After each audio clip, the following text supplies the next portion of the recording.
Hey, welcome to Riverside. Today we have a different kind of episode than what we're normally doing. Today we're going to talk about church security. And the reason for that is because since the beginning of the year, there's been 4 different attacks on churches throughout the world. The first one was at Lakewood Church. It's Joel Osteen's church. I disagree with most of his teaching, but that was a tragedy that took place there on February 11th. Second was Bishop Mari Emanuel in Australia. He's mid-sermon, preaching a sermon. And while he's preaching, somebody comes up and tries to stab him. This happened on April 15th. The third one happened in Pennsylvania, very similar incident, on May 6th. A preacher was preaching a sermon there, and while he's preaching, somebody comes up with a gun, points it at him, pulls the trigger. By the grace of God, the gun jammed. On the fourth event happened in Louisiana on May 12th. Somebody came into the Catholic Mass there, tried to cause a lot of harm, and was actually stopped by churchgoers. So we're going to talk about church security.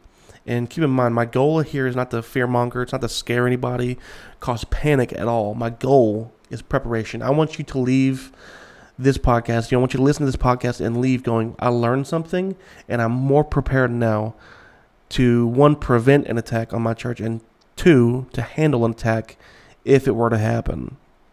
It's a guy named LJ Harrell, who was a cop for 22 years, who now teaches churches and schools how to operate security. And he's coming on the podcast today. We actually had a great conversation, talked about a whole lot of stuff. And it's one of those conversations where I learned a lot. Let me show you my notes. I don't know if you can see this. This is my notes. So I got a lot of notes, a lot of stuff that I learned, a lot of stuff that you can honestly really easily implement at your own church.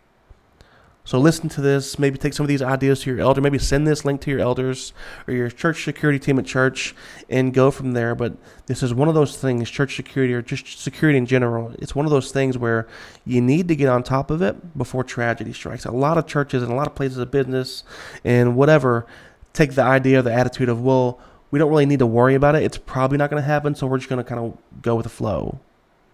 And then tragedy happens and they're like, wait a second, we should have done something. Don't let that be you. Don't let that be you. It doesn't need to be you. You have the option to prepare now. Go ahead and do it. So this is LJ Harrell. Great conversation.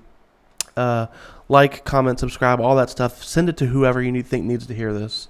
And I hope you enjoy. Here you go.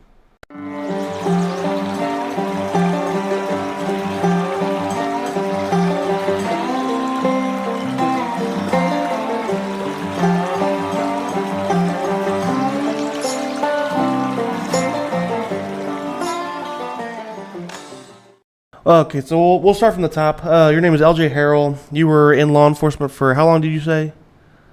22 years. Okay, very cool. I was deputy sheriff here for five years before I started this. So you do that for 22 years. Now you tell me about what you do now.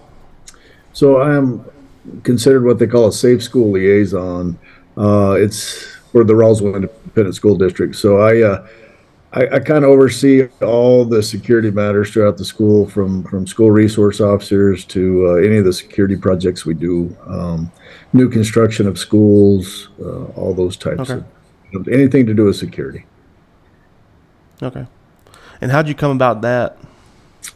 So when I retired from the police department, I actually wanted a cake job. So I thought, man, be a school teacher, get the summers off at 3:00. It didn't end up being that way. So I was a 6th grade science teacher. And then during that time, that's when Stoneman Douglas occurred and country kind of lost their mind. But the Trump administration signed in the Safe School Act, and it funded a position. This was the first time ever that this school district had a security position. And I had all the credentials, so I ended up starting with it, and it's been about 7 years. Okay. And so you do that, and then you also, correct me if I'm wrong, you run a business where you teach churches how to do security as well? So with all my credentials, I ended up being the training coordinator for the police department the last few years I was there. And so, I had master firearms, defensive tactics. I had all the credentials, and I didn't know what to do with all that when I retired. So I started just doing certain things. So right now I teach concealed carry. for the state of New Mexico. And then I also teach level 3 security guards, which is armed security. I still do a little bit of law enforcement training for some agencies, but so kind of started off with that, and then it just kind of slowly, as churches were needing those types of services, I started doing it for our church, and I still do. I teach most of my classes out of our church, and several other churches, especially smaller ones, were looking for some help to start security teams, and that's kind of how we got going. But I don't charge. I don't have a business per se. I've never Okay. charged a dime. And we, the wife usually helps me. Matter of fact, there for a while was both my kids and me and the wife running it. And one's gotten married recently, and the other one's at Oh, cool. college. So me and the wife again. Yeah. Yeah. Very cool. So let me ask you this: so would you say most churches are proficient in security, or most churches lacking in security, or somewhere in the middle? What do you think? So, and you kind of look at our school district.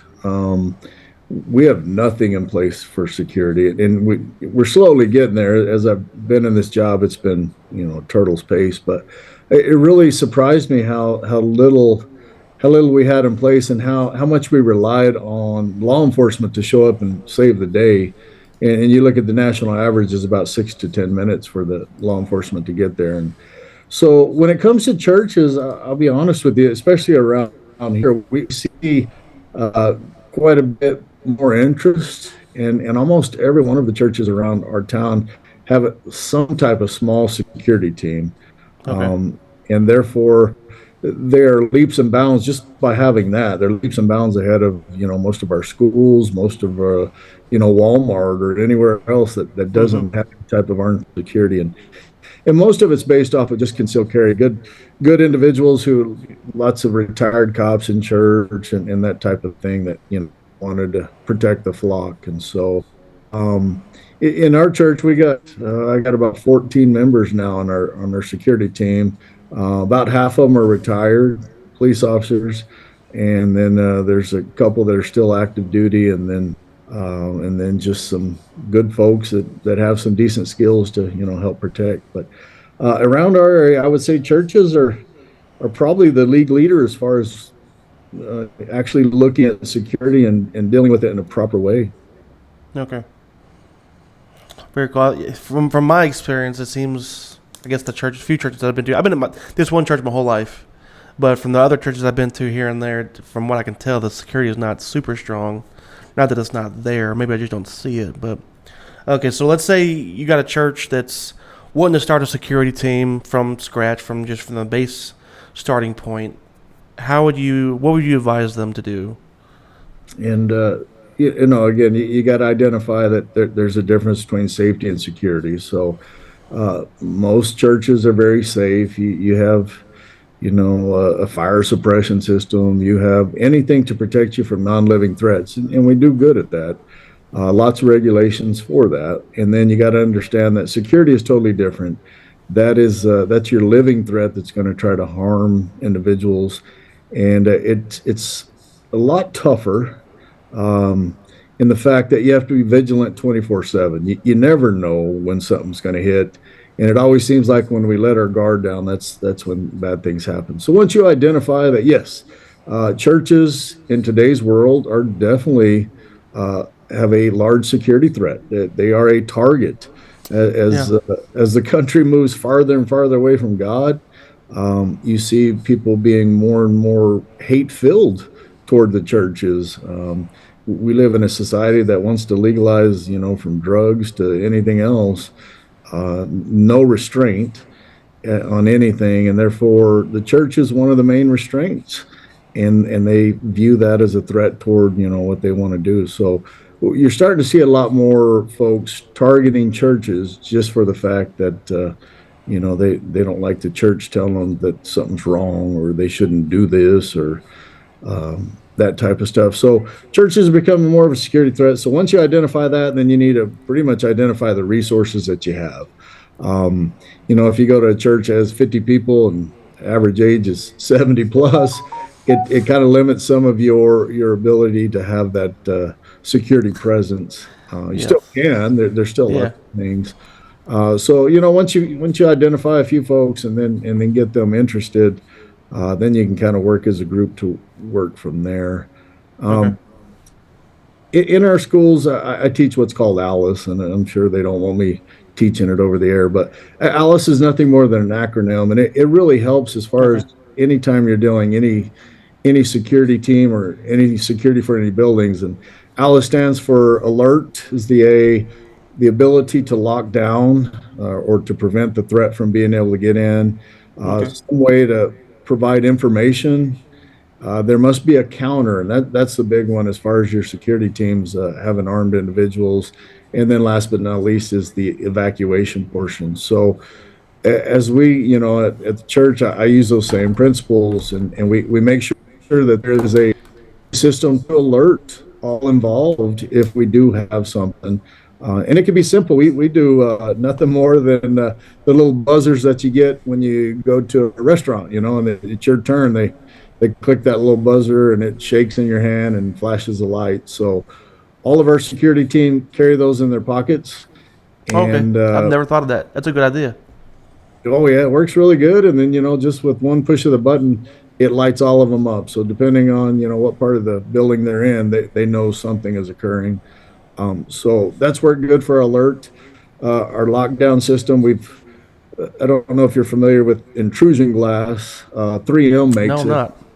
and most glass throughout churches, schools, businesses is safety tempered glass, and it's designed to Okay. break very efficiently. It breaks cleanly into small pieces, but it does nothing to protect you from a security threat, because a bullet we saw in Nashville, that school shooting, she shot Yeah. 2 rounds into the vestibule and What all a the glass. tragedy. Yeah. So that was one of the first things we did is starting to install some of the intrusion glass on our entry and exit doors. Okay. Therefore, if we did lock the door, you at least had the ability to keep them out. And all it is, it's a real thick film, and it prevents entry. You can still get in, but they estimate a 2 minute time frame of beating on it, shooting it, and everything else trying to get through. Okay.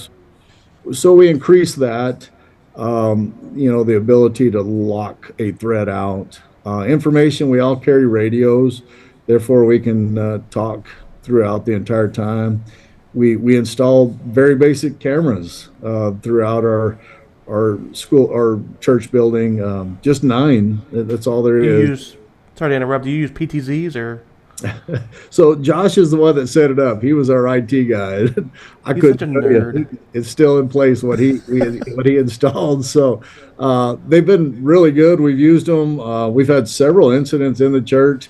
Not only does it help us, alert and be able to see what's happening, but it also, helps us whenever the police show up and we Yeah. got a guy handcuffed on the floor. We have the evidence to show what had occurred. So. Okay. Um, and then the counter, that's something we work on. We decided, several years ago, that we would just, we break into our small groups for Wednesday evening service, and we just decided that our security team would be its own entity, and that's what we do. So all 14 members meet every Wednesday, and we use a lot of Church Warrior. He's a retired cop that actually does online training now. We use him a All right. lot just to kind of have a topic to talk about, or we use something in the news and we discuss it. We constantly practice. So I've had the SWAT team over several times, and we'll practice, room entries and Okay. single officer approach, all those types of things. We've started acquiring equipment, and so we practice with it. We have our own stop the bleed kits with Okay. Yeah. for the kids. We even got our own AED the other day, and so one of the team members is a doctor, and so he put us through and certified us on the AED. We've done CPR classes. We've done, just a multitude of things, and it's a time for us to fellowship. We get together and get to talk about, what's going on in the world, and then we always practice for nothing more than about 30, 45 minutes every Wednesday evening, and that has paid huge dividends. The team is closer because of it, and again, a lot of the individuals who weren't law enforcement now they've learned a lot of law enforcement techniques at, in the same time. Yeah, So I'm sure. that's worked really good. And then I run the concealed carry for the state, so I'm an instructor. So whenever they need to qualify or re up on concealed carry, we're always there. And then just recently, we started to look at actually certifying our folks as a level 3 security guard. So I've been teaching that too. We just kind of knock little Okay. out here and there. It's about a week long class, and we've been doing an hour here, an hour there, and trying to get through it. Where they'll eventually be certified as level 3 security guards in the state of New Mexico, which means they can carry Okay. guns and all that good stuff. Um, so again, we use Alice, and we just make sure that we have all the parts to it, and then we meet once a week and work on things. And whoever has an idea for that week, we put it together and work on a class and work on whatever skills. Recently you had all the stabbings of I guess there was a Bishop Mario Emanuel. right. Yeah, we had a perfect video of that. So that addressed something for us. We thought most of us and most cops we always like to sit in the back of the room and have everything in front of us, and Yeah. that kind of identified a weakness in what we had, in the fact that we really had no one up front, and therefore if you did have someone approach the preacher like that, we had no protection from the front back. And so we've started a new position. Now we assign a guy to sit up pretty close to the preacher every day or every Sunday, and that way, Okay. if someone does start to approach, at least he's coming toward them, and he can get in between them and the preacher. So just daily things that are happening in the world, we use, and then are able to come up with some tactics to be able to help us defend against that. Okay. Yeah, it's crazy to see that Bishop Mario Emanuel, that the bishop, and then there's one that happened in Pennsylvania. I'm sure you saw the video of it Is that the one with where they the pulled the shootings. trigger How and the it didn't go off? Well, yeah. Did you see the guy? Let's see. They stopped him or whatever. The guy jumped on him, wrestled the gun away. Later, they went to check on his uncle. I don't know if you heard this. They went to check on his uncle. Turns out he shot his uncle earlier that day, before he went to the church. And so it sounds like he's just some lunatic, to be honest with you. But You, it's you see that a lot, like Uvalde and Sandy Hook. It's the same thing. Some kind of violence at home, and then hmm. they're going to, go down in a blaze of glory and go kill as many people as they can and make the news. And you're I'll starting tell to you, the see, Uvalde shooting was awful. oh God, it's horrible. And I'm sure you're the same as a like I was a former cop, whatever. Oh my goodness, oh my goodness, what in the world happened? Yeah, no, I mean, the police response is just what kills you. I had a buddy that's in the Border Patrol, and he was actually stationed over there. He was Really? one of the officers that arrived. If you look at the whole story, there was 418 officers who arrived to that. Border Patrol has a training station right down the road there, and so you had some of the best trained people in the world showing up. Matter of fact, they were the ones that made entry into that room. But you had tons and tons of officers, and yet we uh, we held up on this one. He was active shooter for a couple minutes, and then he would go to barricaded subject, and tactics were going back and forth. So around these parts, if you go in active, we treat you as active from then on until we stop you. That's Um, how we were taught. yeah, and there in Uvalde, they kind of went back and forth. He would stop shooting for a second, and they would say, "Okay, he's a barricaded subject. Hold what we have." And yeah, they just, when you got little kids Right. like that can't protect themselves and they're being slaughtered, like there's no reason you shouldn't just bring everything you got and stop him. But Well, I mean, especially if you have a whole army outside. oh yeah, no, they had plenty. So It's sad. It really is. Well, hopefully we can learn from that, and hopefully a lot of departments have learned from that. And I know whenever that happened, we talked a lot about it. Talked a whole lot about it.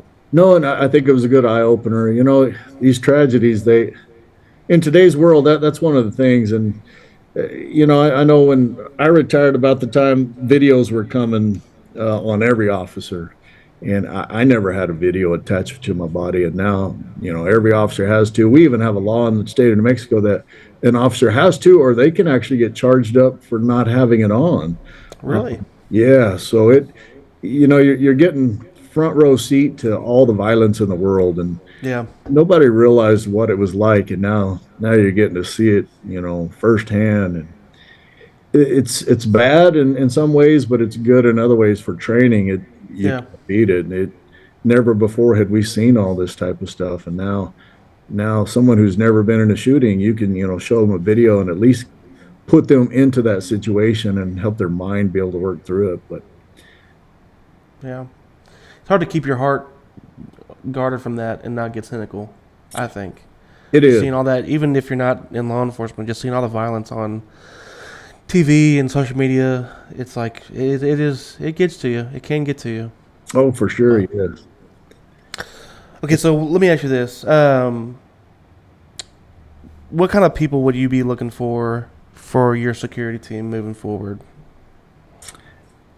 I mean, being in a church, you're already dealing with a good crew of people. I mean, Yeah. most of them are God fearing, good men, women, and so you're just going to have to one look for the ones that have that heart to do it. That in churches today, that's one of the sad things. About 10% of the people do 90% of the work in the churches today. You just the volunteer stuff is gone. So first of all, who's interested in it, and then as you go from there, it's just someone who's willing to learn because. We, Yeah. we did some simulations the other day, and that's the realistic paintballs, and Oh yeah. some of the guys that would talk the biggest, boy, they were tuck and tail and running, as soon as you started putting some paintballs down their way. So those are the types of things you can train eventually, but as long as they, no ego, and they're willing to be there, at any notice, that's the ones that you got to start looking for.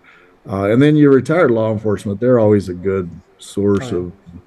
of individuals because they've spent years and years training in that exact thing, which isn't always perfect. I mean, you can look at the No. Lakewood shooting, and you had officers of all different ages and backgrounds and agencies, and you still had about a third of them that never even engaged, or were Yeah. hiding in little hallways and that type of stuff. So no one ever really knows exactly what they're going to do once it hits, but training No. sure can help that. But if you can find someone that's willing, and doesn't have the ego and wants to learn and be there, that's the individuals I look for. All right. Fair enough. I had a few more, or one more question. Actually, this was from one of my followers on from Riverside. He asked, "What do you think about church members carrying firearms?" I'm okay with it personally, but what do you think? So, and we've discussed that many times. I'm all for the concealed carry movement. Even in the schools, they've talked about arming teachers, and yes, you can make a difference with that. There is, but anytime that you have weapons in there, you just got to lay down some rules for it. So we have 14 on our team. All of them are concealed carry, and then beyond the team, we have probably another 4 or 5 individuals in the church that we know carry concealed, and so we've just addressed them. They're not on the team. We've just addressed them and said, hey, look, this we have a planned response, and we're going to be coming in. We just don't need you to get in the way. Hmm. So Oh for yeah. most of those, we told them, we don't want you coming in for the multitude. We just want you protecting you and yours. Hmm. So if you're sitting in the pew and something breaks off, and you got your wife and kids sitting next to you, then by all means you protect them. But me and the team, we're going to come in to try to stop this, for the multitude of individuals. But and that seems to work. They appreciate the fact that we tell them, protect yours, do what you got to do there, but just try not to get in our way because these shootings, once they break off, you're talking seconds. And that's the nice thing about having a counter in your church, as far as having individuals who are armed. In the schools, when we're waiting 6 to 10 minutes to get the first one in the door with a gun, Nashville was 14 minutes, you're never going to win that. Which I will say, once they got there, it Oh, was a sick perfect. response, dude. No, Like we that's still use that video. I textbook. mean, and I got to meet one of those guys. I was at a Oh, did you really? yeah, and Nice. just a humble young man. Just God put him there. It's Yeah. awesome to see that God knew his talents and God put him there, and he Hmm. did a phenomenal job, and just a really good guy. So that's what makes the difference in having the counter in your church. If something does break off, you're within seconds. You have a good guy with a gun on a bad guy with a gun, and so they're going to break off quick. And that's one of the things we try to teach is, especially in the auditorium, is once it does break down, all the sheep are going to be listening to us. They don't know what to do. And you can see that at Lakewood. As the Hmm. shooting was breaking off, you had people in the auditorium that were just clueless, that just kind of walking around. So that's one of the first things when our guys jump into action, they just start telling everybody, get down, get down, get down. And we have, the old school pews that are the 2 inch, solid oak, good bullet stoppers. So that's There you what we've go. taught our Get church better crew to do, is pews. just lay down, and the only ones that should be standing is the team, and that way it clears that whole platform to Hmm. allow us to shoot over the top or do whatever we have to there, and then not have to worry about the stray bullets hitting one of our own. So and that's the individuals that aren't on the team that do carry, I would never tell them not to, and that's what we Oh tell yeah. them. Hey, you just get down with your family, and if the threat comes your way, you do what you got to do.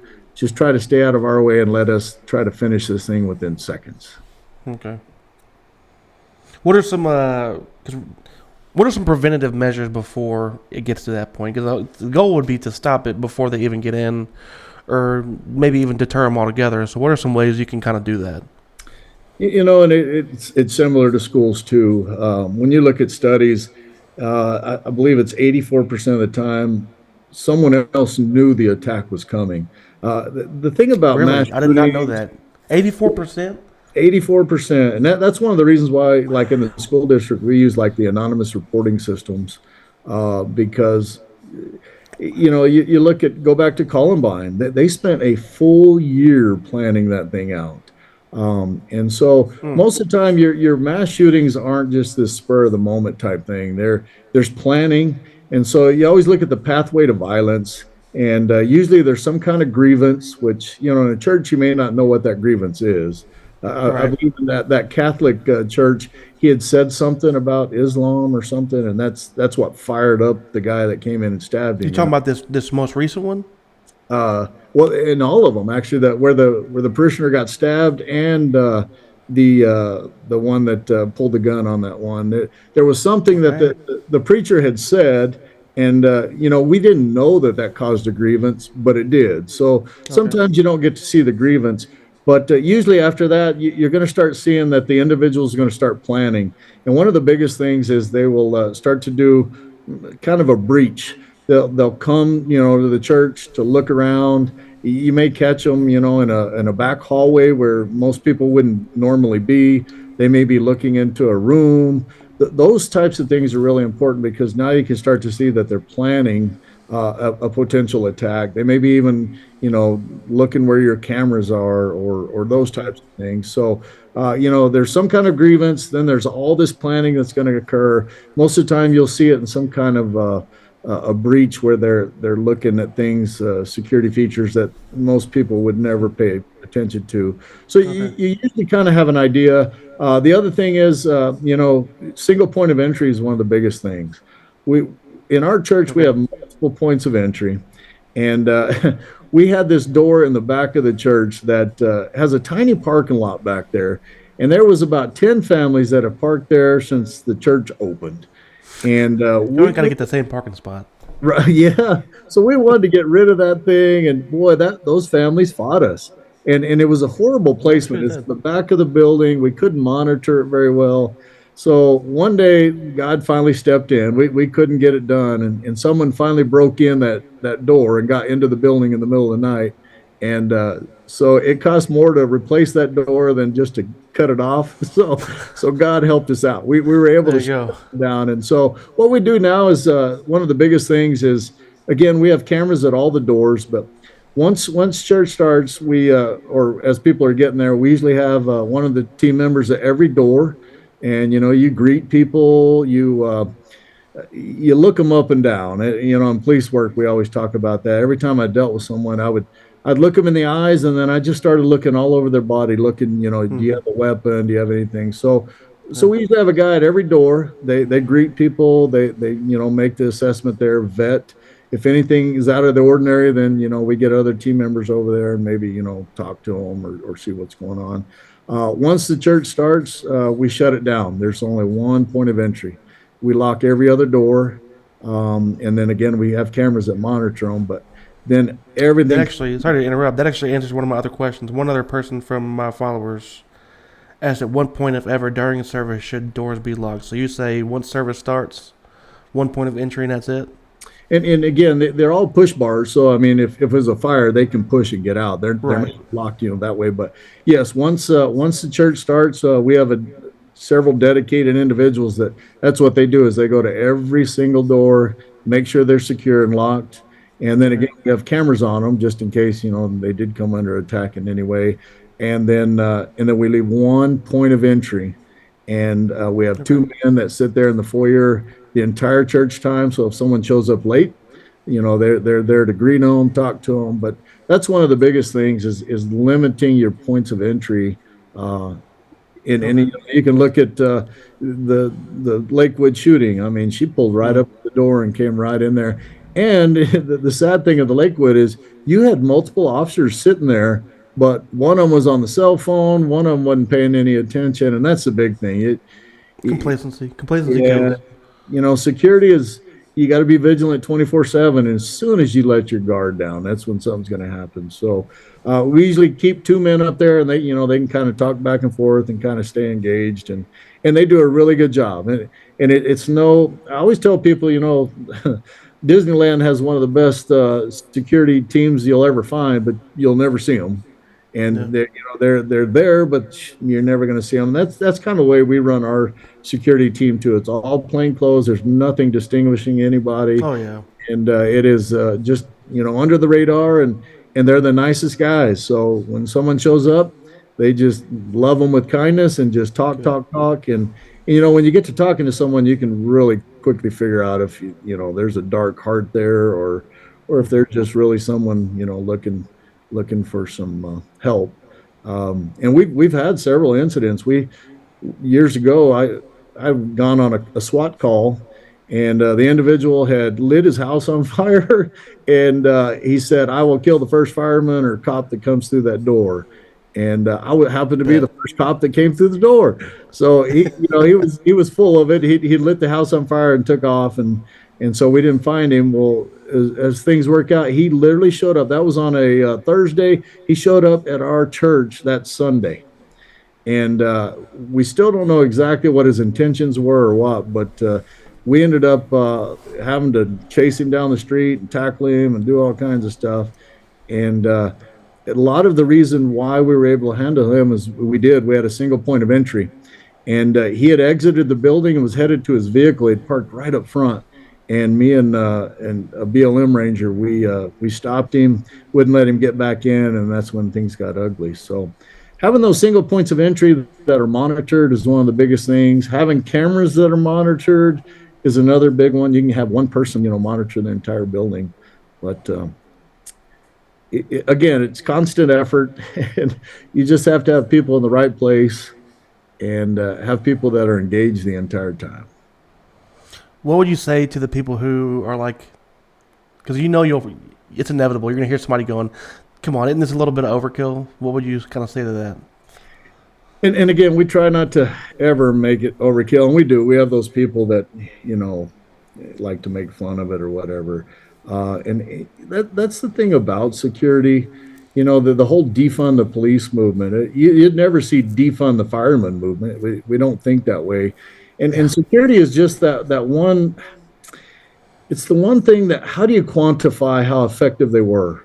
We're wrapping up our school year this year, And I've spent quite a bit of money on security for the schools, and people will tell me, well, we had nothing happen this year. That was a waste of money. And I said, well, You're the welcome. reason you had nothing happen was because we put forth all this effort to make sure nothing occurred. And it's really hard to quantify how much worth it is.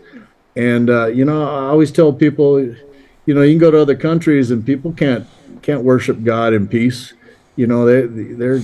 persecuted in all forms and fashions. And I said, that's our one goal, is the fact that I want you to be able to come every Sunday, and I want you to worship in peace and not worry about anything. And if by me putting forth this effort, it allows you to go in there and relax and worship God, then it's worth whatever effort we do. And so we keep it on the lowdown. We don't, it's never in anybody's face. And most of the time they don't even know we're there. They're not Yeah. attention. But I always find peace in my mind in the fact that, I watch them as they bow their head every time. There's no one looking around that room wondering if someone's going to come up behind them and hurt them, because Hmm. they're always protected. And that's what we strive for, is to make sure that they can do what we want them to do, and that's to come to Yeah. the church and worship in peace. Well, I think it comes down to love. Because think about, as a cop, why do you do what you did? Because you cared for the people. Same thing with your home. Why do you lock your doors at night and sleep with a gun next to you, or whatever you do? Because you care about your family. Why? Same thing with the church. Like, why go through all this stuff? The security systems, the security cameras, the doors locked, all that stuff. Well, because this is your church family. You love them. You care for them. And I think when you have people who have been in an environment like law enforcement where you've seen violence happen that most of the world doesn't see or really understand, I think all of a sudden it makes sense. Oh, this is why they're doing what they do. Because they've seen this happen firsthand and they don't want it to happen here. And so it boils down to love. That's why we lock our doors at night. That's why we do any of it, because we care for the people who we're protecting. It Very comes down to true. love. Oh, most definitely, yes. And when I teach concealed carry, that's one of the things I tell them. I tell those individuals at the end, I said, I can almost guarantee you will never shoot someone the rest of your life. It's just so rare. But I Hmm. said that peace of mind, knowing that if someone was threatening your family, or your loved one or your neighbor or whatever, you would have the tools and the ability to stop that. Hmm. Yeah. I can't imagine not having it, and then, them being harmed and knowing that I could have stopped that. So yeah, love is most definitely.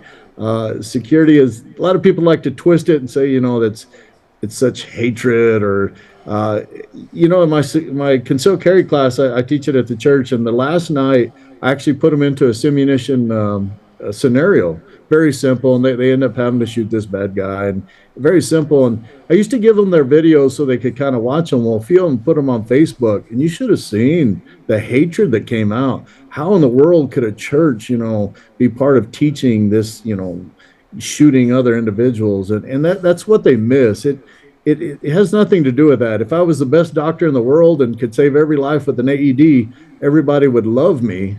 But if I'm a guy who carries a gun and protects people from harm with a gun, the world just doesn't look at it the same way. And that it is. It's just a tool to protect the loved ones that you have, and the ability to give them the peace of mind that nothing bad's going to happen to them. So you're not a pacifist, though, right? No, no, I'm telling you, like I said, since Cain killed Abel, this has been a violent world. Yes. Violence is rarely the answer, but when it is, it's the only answer. And so Yeah. the tool of violence has to be used to protect people. It's just the way it is. There's some folks out there. Yeah. There's never been a shooting that wasn't stopped with a good guy with a gun. And people often scoff at that. Go, well, what are we all just like John Wayne? It's like, no, but at the same time, let's be realistic about it. If you have somebody who's hell bent on violence, it's going to take a good man who's also violent to stop that. It's It just does common indeed. sense.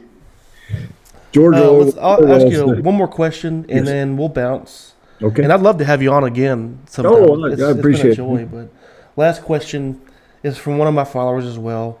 Where should we go for further firearms training that's more specific to church safety? So, and it is nice. You're starting to see a lot of folks starting to focus in this one area. And like I say, and I may even be messing it up, that the church warrior training that is out, he does Okay. a lot of everything is designed for churches. He's a former SWAT guy, and he does really good trainings and tries to everything is toward the church. Um, Okay. I know there's a few others. There's a sheepdog one. There's several others that are out Okay. there. So that is a good area. And then, like I say, all the churches usually have good resources. I feel as though I got a pretty good knowledge base. God didn't let me play the piano. He didn't let me sing. I can't do that. I was good with guns. I was good at fighting. Weird things that God gave me talents for. What do you do with those? Well, you use them for the glory of God and to protect His people. And Hmm. so I had a pretty good knowledge base, and so I've taught the guys pretty much what I know. But I have a lot of context still in my law enforcement crew, and that's why we had the SWAT team come over, a few weeks ago, and man, their level of knowledge was so much higher than mine. We have a border patrol, retired border patrol with us, and he has a friend who is a current instructor that's going to be coming to the chair few, and we're going to do some more training with him. So there are a ton of people out there that want to share their knowledge. It's just the fact of finding them. And again, Hmm. most churches, when they reach out, people want to help them. So Yeah. you can reach out to your local police agency, or we're very fortunate down here. We have the FLETC, the Federal Law Enforcement Training Center. It's 35 miles from us. Um, and we have a ton of law enforcement in this area. So a lot of expertise and a lot of people who want to help out. Okay. Very cool. Well, LJ, it's been a pleasure talking to you. Like I said, we'll have to do this again Okay. sometime. Maybe when you have a new computer, then we Yeah, can do it. man. I tell you, that devil, he was honest today, but we got Yeah, through. he was honest today, man. But it's all good. We'll piece it together. It'll be fine. But we appreciate you having on, and I'm gonna go tell Josh to get to work because God never does anything around here. So He's a good man. Tell him I dude, miss. he's one of my best friends. He He's a good left guy. us. We felt it immediately. He was a huge presence for us. So Yeah. Well, thanks again for coming on, and I'll have your number. We'll talk soon. okay, thank you. Appreciate what you do. Thanks, man. Bye.